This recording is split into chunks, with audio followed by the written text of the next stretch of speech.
Kesehatan Masyarakat Kementerian Kesehatan mengatakan program unggulan Presiden Prabowo Subianto yakni makan bergizi Pemirsa Dinas Kesehatan Tabalong memberikan penguatan pada para surveillance gizi serta balok pada sekolah. Penguatan ditujukan untuk membuat para surveillance dijalankan oleh Badan Kualitas sumber daya manusia di suatu negara sangat dipengaruhi oleh tingkat kesehatan. Tingkat kesehatan tersebut bisa dinilai melalui surveillance gizi. Surveillance gizi sendiri hadir dengan tujuan untuk memberikan informasi terkini tentang status gizi suatu penduduk dengan mengambil informasi secara berkala dan berkelanjutan.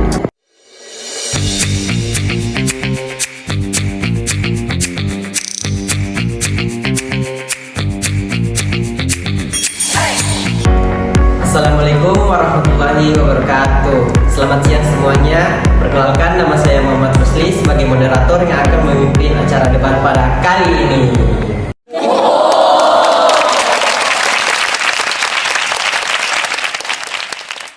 Pada debat kali ini diikuti oleh dua kelompok, yaitu tim pro dan juga ada tim kontra.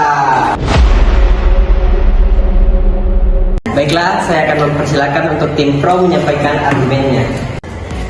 Baik, kami akan menyampaikan pernyataan kami mengenai surveillance gizi di Indonesia.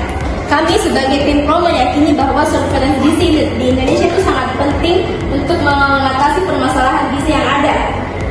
Dengan adanya surveillance gizi, memungkinkan pemerintah dan tenaga kesehatan untuk segera mengidentifikasi masalah gizi yang ada dan mengambil tindakan yang tepat. Tanpa surveillance gizi, intervensi gizi akan terlambat dan tidak tepat sasaran. Baik, saya akan mempersilakan kepada tim kontra untuk menyampaikan argumennya.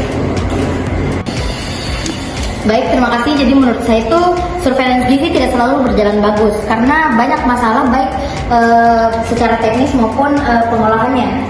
Salah satu masalahnya itu kurang kerjasama antara pemerintah pusat dan pemerintah daerah. Jadi programnya kadang tidak cocok satu sama lain. Dan data yang terkumpul juga tidak nyambung di antara wilayah.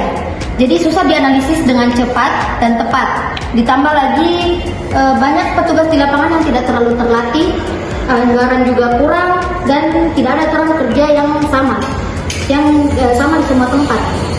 Jadi ada juga daerah yang takut mengeluarkan datanya karena alasan politik atau takut nama daerahnya jelek. Sebenarnya ini belum membuat surveillance gizi bisa dimanfaatkan dengan baik karena banyak kebijakan yang tidak cocok. Terima kasih. Baik, saya lempar kembali kepada tim pro. Menurut saya, justru dengan surveillance gizi kita dapat memperbaiki koordinasi dan mendapatkan data yang lebih akurat. Tanpa surveillance gizi, kebijakan yang dibuat hanya berdasarkan pada asumsi dan data yang tidak mutakhir sehingga efektivitas program menjadi diragukan. Selain itu, surveillance gizi juga mendorong kerjasama lintas dengan antara dinas kesehatan, pendidikan, dan lembaga yang dapat memperkuat koordinasi dan efisiensi surveillance gizi.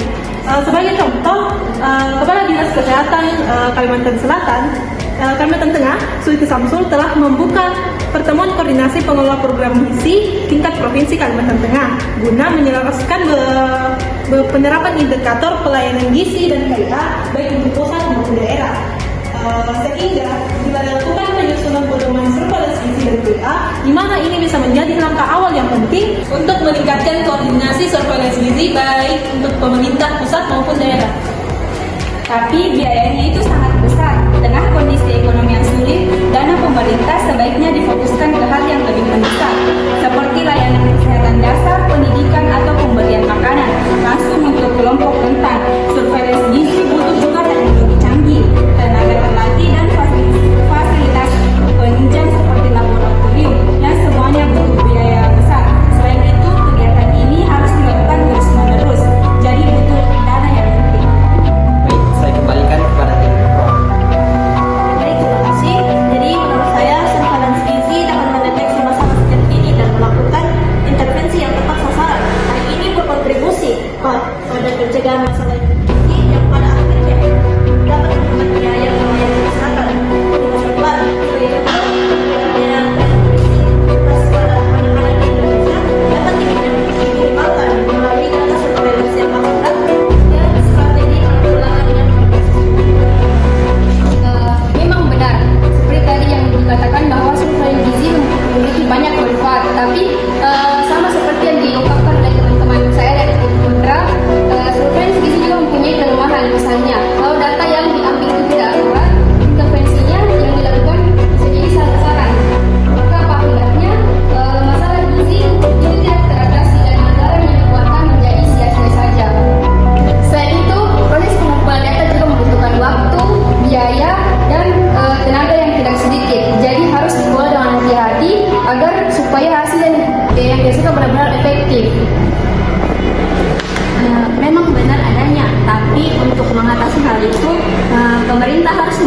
memastikan bahwa data yang dikumpulkan itu aman dan hanya digunakan untuk kepentingan kesehatan.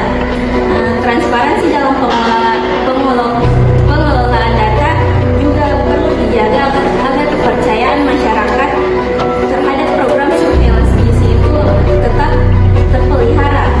Selain itu, edukasi kepada masyarakat juga penting agar mereka memahami manfaat surveillance gizi.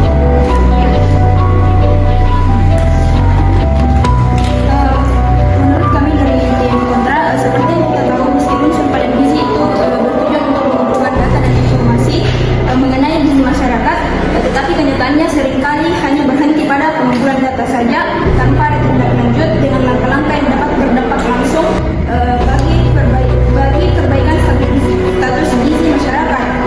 Data yang dikumpulkan di mana seharusnya bisa menjadi dasar pembuatan kebijakan atau intervensi gizi justru hanya menjadi dokumen yang disimpan tanpa digunakan secara optimal. Surveillance gizi itu akan menjadi sia-sia jika sering berhenti pada pengumpulan data tanpa ada tindak lanjut, karena tidak akan memberikan perubahan yang nyata bagi masyarakat. Baik, itulah tadi penyampaian daripada tim kontra. Selanjutnya saya akan mempersilahkan kepada Natulai untuk mengumpulkan apa yang telah didebatkan pada kali ini. Baik, kesimpulan dari debat mengenai surveillance gizi menunjukkan bahwa kegiatan ini memiliki peran penting sebagai dasar untuk mengidentifikasi permasalahan gizi dan merancang intervensi yang tepat. Tim Pro menekankan bahwa surveillance gizi merupakan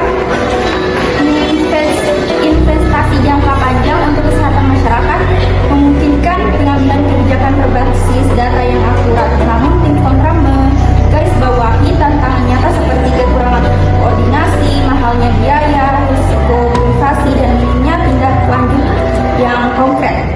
Meski demikian, kedua pihak sepakat bahwa surveillance gizi perlu ditingkatkan dari segi efektivitas pelaksanaan dan pemanfaatan data.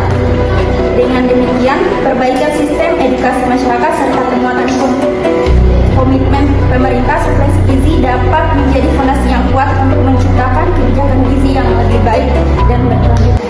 Jadi itulah dia tadi debat surveillance gizi dari kelompok kami. Saya selaku moderator pamit undur diri. Wassalamualaikum warahmatullahi wabarakatuh.